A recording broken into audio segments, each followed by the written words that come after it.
So today I wanted to come on here and just tell you guys what I put in my keto coffee because a lot of you ask, and instead of going through and answering all those comments, I'm just gonna show you guys. So I've just made me a fresh cup of coffee. It's steaming hot in my Corksicle. If you don't have one of these, it is literally the best coffee cup in the whole wide world if you are a slow coffee drinker like me. I like to take my time because I'm usually working while I drink my coffee, and if it's just in a coffee cup, it gets cold. And then I have to heat it up in the microwave, and that's not healthy. So, yeah, this keeps it hot for like an hour and a half probably. So, the first thing that I put in my keto coffee is coffee. I just use any kind of Starbucks that's dark roast. I like dark, rich, bold coffee. I want it to taste like coffee. I don't want it to just be brown hot water. I think that's disgusting. I don't like it. I prefer espresso, but I don't have an espresso maker, and those things are expensive, and Dr. Gray hasn't bought me one of those yet, but he should, right? Everybody go tell him that's what I want for Christmas. Christmas is coming up. Y'all, Christmas is in like 6 months. Okay, crazy. I just realized that. So coffee, any coffee will do. It's whatever coffee you prefer. Now, I would stay away from the flavored coffees like the vanilla and the hazelnut and the mocha flavor, all of that stuff. Just coffee, because it gets kind of tricky with the flavoring. Like that could kick you out of your fast because it's flavored, but it might not.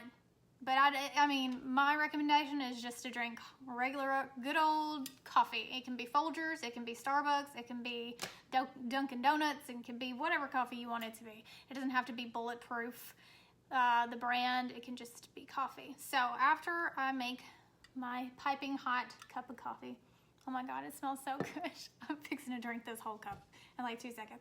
So then I usually put Kerrygold, which is grass-fed butter, or ghee. And I haven't found a ghee that doesn't taste like plastic yet, so I haven't been using ghee. But I have used it in the past. I just didn't like it. I prefer Kerrygold grass-fed delicious butter. I don't have that right here because I just forgot it. Y'all know what Kerrygold looks like. I don't need to hold it up. Y'all got that. The kind of sweetener that I put in when I'm not fasting, when I'm in my eating window, which I don't really fast as much as a lot of people do with keto because of my Hashimoto. I just don't do well. I don't like it. I don't feel good, so I don't usually do it. So I use stevia, but this is actually stevia and erythritol. It's the Truvia, which is a blend of stevia and erythritol. It doesn't affect me whatsoever. I could probably eat a whole bowl of this and be just fine. But I always recommend testing sweeteners out and see how they affect your blood glucose, your blood sugar level with a glucometer. I'm going to do a video on that probably tomorrow about how to check your blood glucose and what it should be and why that's important. So tune in tomorrow. But in my coffee every day, this is what I use, and I use like 1/4 of a tablespoon. There's Toto. He's so cute. Oh, he knows I'm talking about him. Say hi, Toady. Okay, so after that, I put my Lugol's Iodine. This is what the bottle looks like. And if you're a woman who lives alone, when you order this online and it comes to your house, you're going to need a big, strong man to open this bottle because I have yet to be able to open it by myself. I don't really know what they do to make this bottle so difficult to open, but it's hard. Once it's open the first time though, it's good to go. So it comes with a dropper. It looks like this. All right, and I put 3 drops, but Dr. Berry recommends 2. So I put 3, but you should probably do 2. Talk to your doctor. I use iodine because I have Hashimoto's, and so that's hypothyroid. It's the autoimmune. It's all the good stuff. This helps me, and I didn't know. Like, I thought it helped me, but then I was like, oh, it doesn't really, it's not that big of a deal. And then we ran out, and I went without it for 2 weeks, and I was freezing to death in the middle of Tennessee summer. I had sweatpants on, a t-shirt, and a sweatshirt over that t-shirt. I could definitely tell a difference when I wasn't taking my iodine supplement. Isn't that crazy? It really mattered that much to me. Now, that's just me. Take it or leave it. That's how it works for me. So after I put my iodine in there, then I use my MCT oil. This is the brand. I'll link all of this stuff after I'm done or down in the description, depending on what form of video this is. This is my MCT oil. It's off of Amazon, and I don't measure, but I'll show you what I do. I just put a squirt in there, basically. Now, if you've never used MCT oil, go slow, because I've heard that it's powerful stuff if you're not used to all that fat in your coffee. So definitely, if you're not an MCT person, or you haven't been putting coconut oil, or you're new to keto, go slow with your fats, because it could send you to the bathroom a few times. So just be careful. Okay, so that's my MCT oil.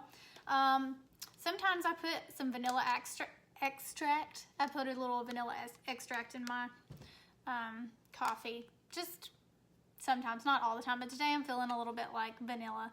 So I just literally pour a little bit in the cap and then pour that in my coffee. And it smells so good. So after I do that, then I'm going to use my heavy cream. I use Land O'Lakes. That's just the brand that we have. I'm not really partial to them for any reason. You do need to check the labels. First rule of Fight Club is check the labels. First rule Keto Club. So, because a lot of them will have added sugar. So you need to check the label.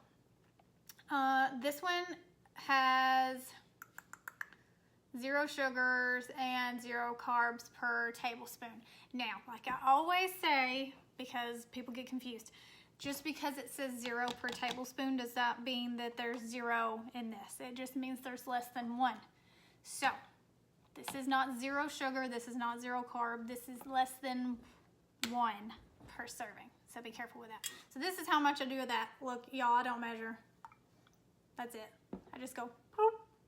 And that's about a tablespoon if I was measuring it. Now, I've been making this for a long time, so I can pretty much eyeball all of this stuff. You will eventually get to that point. If you really want to measure, feel free to measure. I would go with a tablespoon. He's so cute. I would go with a tablespoon of heavy cream, and that's a pretty safe place to go. Then I get my, what is this called? Blender. We're just gonna call it a blender. You can get these off Amazon too. And froth it up. It's a frother. Yeah. Okay, so I froth it up really good to get all those fats mixed in, because the more you froth your keto coffee, the better it tastes. If you're gonna try and travel, you definitely need to take a frother with you, because it makes all the difference when you're drinking your coffee. It doesn't sit on top and float. It actually gets mixed in there, and that makes it taste so much better than if you just poured all that fat in there and it just was floating on top and you took a big sip and there was just butter all over your face. Like, some people love that. I'm not a fan. So that is what I put in my keto coffee. So I love you guys so much. So happy Monday. Bye.